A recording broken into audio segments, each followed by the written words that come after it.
ফরিদপুর ৪ আসনে জাতীয় পার্টির মনোনীত সংসদ সদস্য পদপ্রার্থী মুফতি রায়হান জামিলের নির্বাচনী প্রচারণাকালে হুমকি ও গালাগালের ঘটনার প্রতিবাদে ব্যতিক্রমধর্মী কর্মসূচি পালন করছে তার সমর্থকরা। সোমবার সকাল ১০টায় চরভদ্রসন উপজেলার ম্যাজিস্ট্রেট বাজার এলাকায় মুফতি রায়হান জামিলের নেতৃত্বে ও তার সমর্থকদের অংশগ্রহণে কাফনের কাপড় পরিধান করে শান্তিপূর্ণভাবে নির্বাচনী প্রচারণা চালানো হয়। এই কর্মসূচির মাধ্যমে তারা নির্বাচনী পরিবেশে বাধা, ভয়ভীতি ও অশালীন আচরণের বিরুদ্ধে তীব্র প্রতিবাদ জানান। আগামী নির্বাচনে আমি জাতীয় পার্টি থেকে নমিনেশন নিয়েছি এবং লাঙ্গল মার্কায় নির্বাচনে প্রতিদ্বন্দ্বিতা করছি।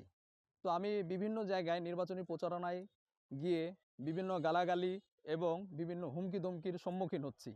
এই জন্য আজকে আমরা কাফনে কাপড় পরে নির্বাচনী প্রচারণা চালাবো। সাথে সাথে আমি নির্বাচন কমিশনকে উদাত্ত আহ্বান জানাবো, আপনারা জানেন যে সুষ্ঠু এবং অবাধ যদি নির্বাচনী পরিবেশ না হয় তাহলে কিন্তু আমরা নির্বাচনে অংশগ্রহণ করতে পারবো না এবং আমরা প্রচারণাও চালাতে পারবো না। তাই আমি নির্বাচন কমিশনের কাছে বিশেষভাবে অনুরোধ করব, আপনারা আমাদেরকে নির্বাচনী প্রচারণা চালানোর জন্য বিশেষভাবে আমাদেরকে সুন্দর পরিবেশ সৃষ্টি